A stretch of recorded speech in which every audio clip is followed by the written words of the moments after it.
അതാണ് ഞങ്ങളുടെ ട്രംപാശാൻ. 5 ദിവസത്തേക്ക് ആശാൻ താൽക്കാലികമായി വെടി നിർത്തിയിരിക്കുന്നു. വെടിക്കുറ്റിയിൽ പല കാര്യങ്ങളും നിറയ്ക്കുന്നതിനുമൊക്കെയാണ് ആശാൻ നിർത്തിയതായി പ്രഖ്യാപിച്ചിരിക്കുന്നത്.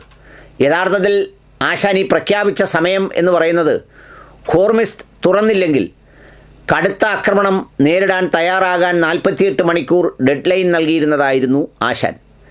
ആശാനിപ്പോൾ വളരെ വേഗം ആ ഡെഡ് ലൈൻ അവസാനിക്കുന്ന സമയത്ത് കൃത്യമായി 5 ദിവസത്തേക്ക് വെടിവെപ്പ് അവസാനിപ്പിച്ച് വെടിച്ചില്ലെല്ലാം കുറ്റിയിലിട്ട് ആശാൻ യുദ്ധത്തിൽ നിന്ന് മടങ്ങുകയാണ്.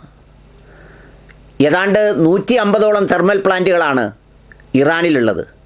രാജ്യത്തിൻ്റെ ഉൽപ്പാദനത്തിന് ആവശ്യമായ 95% ഉൽപ്പാദിപ്പിക്കുന്നത് ഈ തെർമൽ പവർ പ്ലാന്റുകളിൽ നിന്നാണ്. സ്ട്രെയ്റ്റ് ഓഫ് ഹോർമിസ് തുറന്നില്ലെങ്കിൽ ഇവിടെയെല്ലാം ആക്രമിക്കും എന്നാണ് ആശാൻ പ്രഖ്യാപിച്ചത്. പ്രത്യേകിച്ച് ആശാൻ്റെ അരിമശിഷ്യനായ സാക്ഷാൽ നമ്മുടെ നെതന്യാഹുവിൻ്റെ ഡിമോണയിലും അതുപോലെ തന്നെ മറ്റൊരു സ്ഥലത്തും ആക്രമണം നടന്ന് ഒരുപാട് നഷ്ടങ്ങൾ സംഭവിച്ചിരിക്കുന്നതുകൊണ്ട് ആ ആക്രമണത്തിൽ നിന്ന് ഒരു പ്രതിരോധം തീർക്കുന്നതിനു കൂടിയാണ് ആശാൻ ആവേശപൂർവ്വം 48 മണിക്കൂർ സമയം അനുവദിച്ചത്.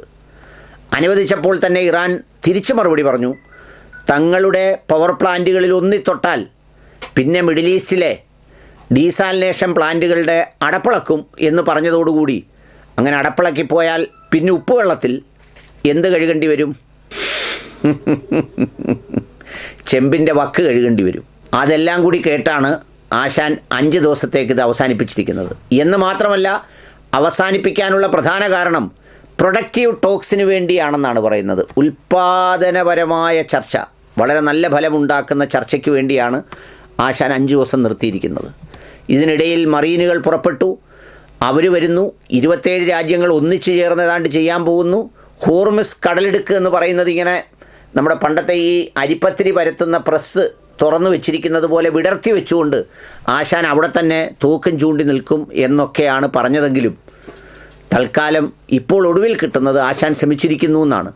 എന്നാൽ ആശാൻ പിൻവലിച്ചെങ്കിലും ശിഷ്യൻ ആക്രമണം തുടർന്നു എന്ന് വാർത്തയുണ്ട്. ടെഹ്റാനിൽ ഏറ്റവും ഒടുവിൽ ആക്രമണം നടത്തിയെന്ന് പറയുന്നു. ആശാനൊന്ന് പിൻവലിഞ്ഞു കൊടുത്തായിരുന്നെങ്കിൽ ശിഷ്യനെ പിന്നെ വളരെ ഈസിയായി ഇറാൻ കൈകാര്യം ചെയ്യുമായിരുന്നു. ആശാൻ കയറി നടുക്ക് നിൽക്കുന്നത് കൊണ്ടാണ് ഇത്രയും വലിയ തടസ്സമുണ്ടാകുന്നത്. ഏതായാലും 5 ദിവസത്തെ വെടി നിർത്തിയിരിക്കുന്നത് പ്രൊഡക്റ്റീവ് ടോക്സിന് വേണ്ടിയാണെന്നാണ് ആശാൻ്റെ വാദം.